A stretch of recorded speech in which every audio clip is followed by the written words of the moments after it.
Hey everyone, can you hear me okay? Yeah. Okay, good. Thanks for waiting as we've been running around doing a few things this morning with Justin, keeping him nice and busy. Appreciate him coming on and hang on, let me let Jared Lloyd in really quick. So yeah, I think it's about everybody we're expecting. Again, appreciate Justin being willing to jump on and talk to you guys. We're grateful to have him back at BYU and look forward to working with him in his new role. So if you have a question for him, if you go ahead and raise your hand and we'll go from there. Start with Jake Hatch. Justin, first off, congratulations and welcome back to BYU. But I wanted to ask you, your role is essentially to work as a GM for a college football program. How is that going to work in this day and age with NIL, the transfer portal, that type of stuff?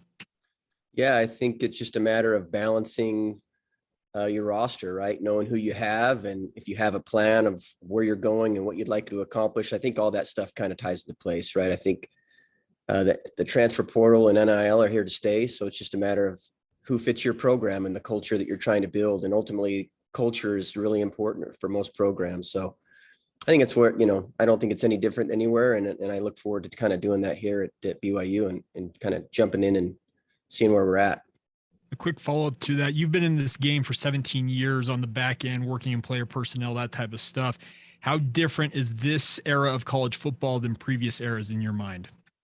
It's changed a lot just in the last 7 years since I was last at BYU. I think just the growth of the recruiting departments and the focus on recruiting and retaining players has been at a high level. And a lot of that's due to social media, right? So social media has created a new avenue to recruit and identify players. And so I think it's just going to continue you got to be able to evolve. And as you evolve, you grow and learn and try and stay ahead of the game. All right, next we'll take a question from Sean Walker and then Jade Drew. Yeah, Justin, again, I echo Jake. Welcome back to BYU here on another go around. And you kind of touched on it right there, but what made you want to come back to BYU, I guess? And maybe more importantly, or just as importantly, what is it about BYU this time? Did you find anything kind of different about where BYU's at versus where it was almost a decade ago when you were last year? Yeah, so it's great to be back. I'm from here. I was born and raised in Orem, and this is home. My family's here, and I'm really grateful to Coach Houston. When things went down with Virginia and we were all looking for jobs, he gave me an opportunity, and I learned a lot from him in the 3 months that I was there at East Carolina. So, when this opportunity came up, he brought it to me and he gave me great advice and was really supportive of me accepting this role, which was really nice to have in the college football world, because it's not easy, I'm sure, for him as well. And so things have changed, and it's exciting to see the growth of BYU. I played with Kalani and I played with Coach Roderick. I played with Coach Guilford. And so I was really excited to be able to come back and be around some amazing men and an amazing university that gave me a lot of great opportunities. And it's a place that I believe in strongly. And I think it's going to continue to grow. And I'm excited to kind of be a part of that growth. Hey, Justin, obviously BYU is going to the Big 12. You've been at a Power 5 school. What do you see? Maybe it's too early, but what do you see needs to happen for BYU to be ready talent-wise for the Big 12? Well, yeah, I'm just trying to figure everybody out right now. I just been here about a day, but I will tell you, last year when we played them, I thought they looked great. I think they've done a great job here. They've had success beating Power 5 programs. So to me, they have a Power 5 roster, right? You can't beat those teams if you're not competing talent wise. So I think they've done a great job. And, I hope that I can help build and grow and improve and whatever else needs to be done here. But I think, honestly, they've done a great job. I think they have a Power 5 roster. I don't think you can beat Power 5 teams consistently without saying you have a Power 5 roster. And then how will it work as far as a flow chart or an organizational chart? Will you report to Billy Nixon or John Swift, or how does that work? John Or to Swift. Kalani? Yeah, Okay. John Swift. Okay. And then just finally, you came to BYU last time after being an on-field coach. Have you found your niche kind of? Do you like this more support staff role, or do you want to eventually get back to on-field coaching? I get asked that question a lot. I coached and I loved it. And I had an amazing experience coaching, and it provided me some insight, I think, in this role that maybe is unique, having coached and recruited and been on the road. But I'm happy where I'm at, and I love what I'm doing. And, I made a conscious decision to do that, and it was hard. But yeah, I'm really excited. I love the puzzle piece that kind of being a personnel director provides you. And I love evaluating and recruiting. And so for me, I'm happy where I'm at. Okay, let's take questions from Mitch Harper and then Kevin Reynolds. Yeah, from your previous experience recruiting athletes to an independent BYU program in the past, maybe what changes need to happen to build a roster that's competitive in a Power 5 landscape? Yeah, like I said, just having been here a few days, it'd be hard for me to really say that. But like I said, I think their roster, based on when we played them at Virginia, I thought they looked great. And, I thought we were a really good team, and they beat us here at home. And I think they've had success versus Power 5 programs. So I think it's a matter of knowing what you want, evaluating the talent and executing against what you want, right? So if you clearly know what you want specs wise, character wise, then when you evaluate players that fit those dynamics, that's when you have success. It's when you start to say, well, so-and-so offered X or so-and-so offered X, where you kind of get into trouble, right? You got to trust your eyes and build your roster, not someone else's roster. So you're building a roster based upon your personnel, your schemes, your coaches, the fit. And when you execute against that properly is when you have success. And that's what I've learned. I made some friends in the NFL, and that's kind of the advice they gave me, is execute against what you're trying to do, not what someone else is trying to do. And that's been really valuable advice for me when we were in Virginia. And then even at East Carolina for those few months, is what do we want? What is our, what are the things, characteristics we're looking for in athletes, position groups? What character and culture are we trying to create within the team, and then executing against that when we're recruiting athletes, right? We dive into those things, like ask questions to get those responses that we want to help us know, hey, this is the right guy for our program, and he's going to make us better. And when you do that, you have success. And just a follow-up to what crossover will you and Jason Ayu have in your roles? And are you in charge of which offers get extended to potential athletes? How will all that work out?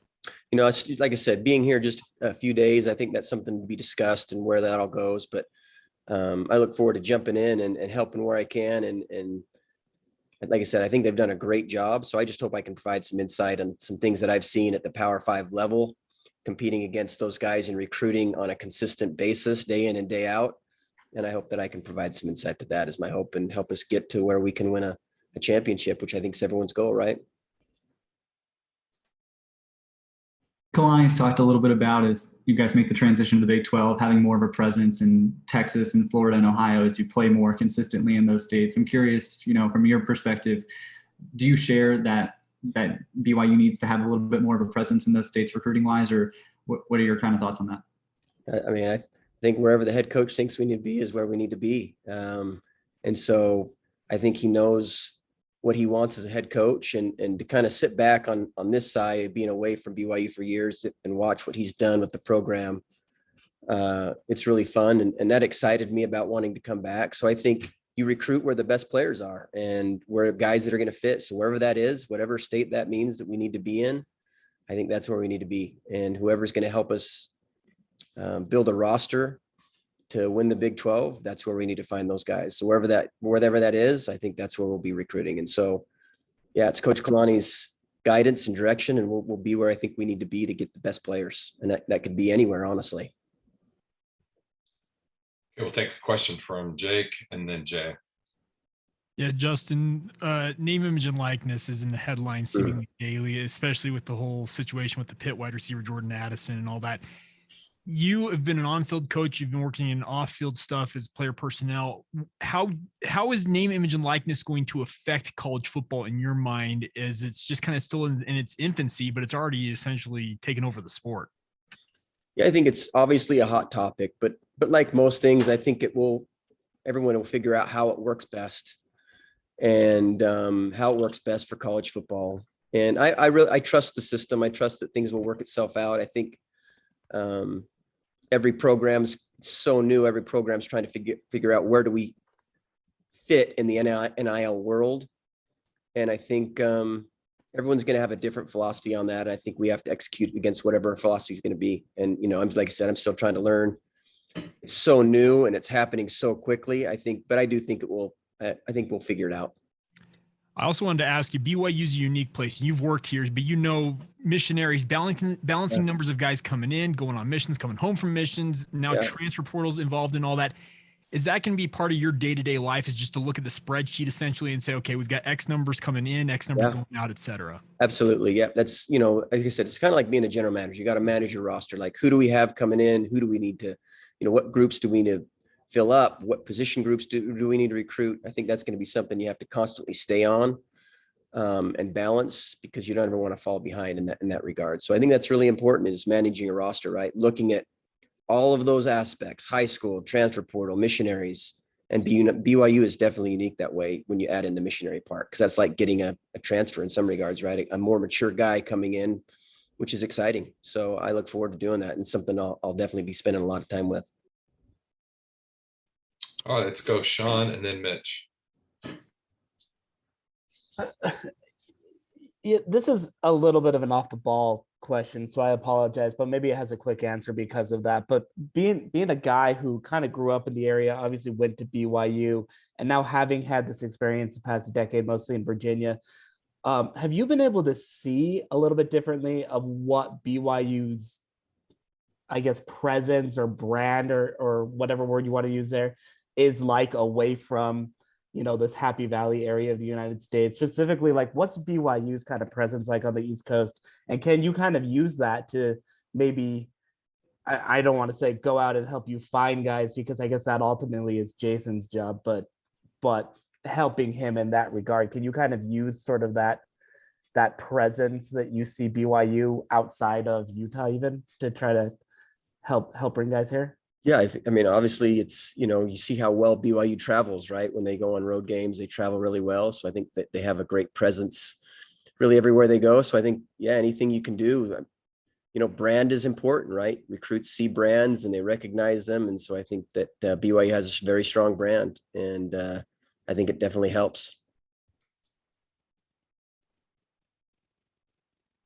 Yeah, Justin, with you being a former teammate of Kalani's and having played for Lavelle, I'm just curious, how impressed have you been with the job that Kalani's done, watching it from afar, of what Kalani's done with this BYU program, and how excited were you to work with your former teammate again?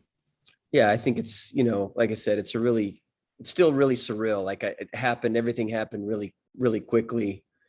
And I'm really grateful to be back here. And it's been fun to watch Kalani. I mean, he's done a tremendous job. If you stand back, and, I've always followed BYU. Like I said, my brother went here, my sisters went here, my dad went here, my uncle went here. So for me, it's a place that's obviously been really important in my life. And so I've always kind of sat back, and even at Virginia, and kind of watched BYU's success and what Kalani's done. It's been really fun to watch. And I'm super excited to be back, not only doing El Kalani, but like I said, Coach Roderick, we were at Rick's together, and Gennaro, we played here at BYU together. So I think Coach Lamb was a GA when I played here. So I know a lot of the guys on the staff. And so I'm super excited to be back here. Okay, we got time for one more question. We'll go ahead and take a question from Jake. Yeah, Justin, with the transfer portal, Todd Berry, the AFCA executive director, just came out earlier this week and said that they are going to propose that the transfer portal be split into essentially two periods, one at the end of the season, one after spring ball, essentially, for lack of a specificity on that. Are you in favor of that? Do you like it the way it is? Where do you stand on the transfer portal?